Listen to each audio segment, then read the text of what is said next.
కర్నూలు జిల్లా ఎమ్మిగనూరు పట్టణంలో వైఎస్ఆర్సీపీ ఇన్ఛార్జ్ బుట్ట రేణుక ఆధ్వర్యంలో పట్టణంలోని అంబేద్కర్ సర్కిల్ వద్ద వైఎస్ఆర్సీపీ నాయకులు కార్యకర్తలు అందరూ కలిసి అంబేద్కర్ విగ్రహానికి పూలమాలలు వేసి ఘనమైన నివాళులర్పించారు।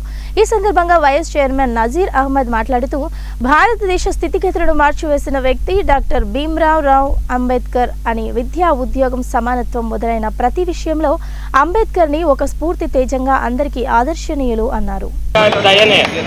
ఈ రోజు అంబేద్కర్ గారిని మరొకసారి స్మరించుకుంటుండడం మన అదృష్టం। ముఖ్యంగా ఈ కార్యక్రమంలో పాల్గొనడం నా అదృష్టంగా భావిస్తూ ఇంతటితో ముగిస్తాను। అంబేద్కర్ గారి వైఎస్ఆర్ కాంగ్రెస్ పార్టీ ఆదేశాల మేరకు అలాగే ఎమ్మిగనూరు ఇన్ఛార్జ్ బుట్ట రేణుక గారి ఆదేశాల మేరకు ఈ కార్యక్రమం మన అంబేద్కర్ సర్కిల్లో 68వ వర్ధంతి సందర్భంగా అంబేద్కర్ గారికి పూలమాల వేసి నివాళులర్పించాం। అలాగే భారత రాజ్యాంగాన్ని రచించినటువంటి అంబేద్కర్ గారు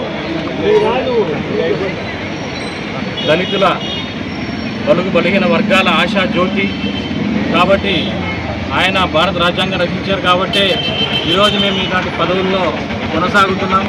కాబట్టి భారత రాజ్యాంగాన్ని రచించిన అంబేద్కర్ గారికి 68వ వర్ధంతి కార్యక్రమాన్ని ఇచ్చేసినటువంటి ప్రతి ఒక్కరికి కార్యకర్తలకు నాయకులకు ఎమ్మిగనూరు మండలం నాయకులకు నందవరం మండలం నాయకులకు గోనెగండ్ల మండలం నాయకులకు అందరికీ ప్రతి ఒక్కరికి పేరు పేరును ధన్యవాదాలు తెలియజేస్తున్నాం। ఈ కార్యక్రమాన్ని విజయవంతం చేసినందుకు ప్రతి ఒక్కరికి ధన్యవాదాలు। 68వ వర్ధంతి సందర్భంగా నాయకులకు కార్యకర్తలకు ముఖ్యంగా అందరికీ నమస్కారాలు। ఈరోజు ఎమ్మెల్యే ఇన్ఛార్జ్ బుట్ట రేణుక ఆదేశాల మేరకు ఇక్కడ కలుసుకోవడం జరుగుతుంది।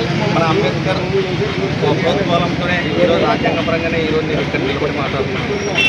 ఒక చేతిలో పుస్తకం మరోవైపు చూపు వేలితో దారిని చూపిస్తూ దళిత యువతకు వేల సంవత్సరాల వెనుకబాటుతనాన్ని అధిగమించగలమన్న గుండె ధైర్యాన్ని ఇస్తూనే ఉన్నాడు। ఎక్కడ వివక్ష ఉన్నా ప్రతిఘటించే సాహసాన్ని అందిస్తూనే ఉన్నారు। ఇప్పుడు కూడా మనకి ఏదైనా అన్యాయం జరిగిందంటే ఇక్కడికి వచ్చి చెప్పుకునే ఏకైక దైవం అంబేద్కర్ గారు। అటువంటి నాయకుడు ఉన్నందుకే ఇప్పుడు ఆ కాలంలో ఇప్పుడే దళిత వ్యవస్థ కానీ బీసీకి కానీ అడగదొక్కే కాలం ఆయన ఎంత కష్టపడి ఉంటాడో రాజ్యాంగం రాయడానికి।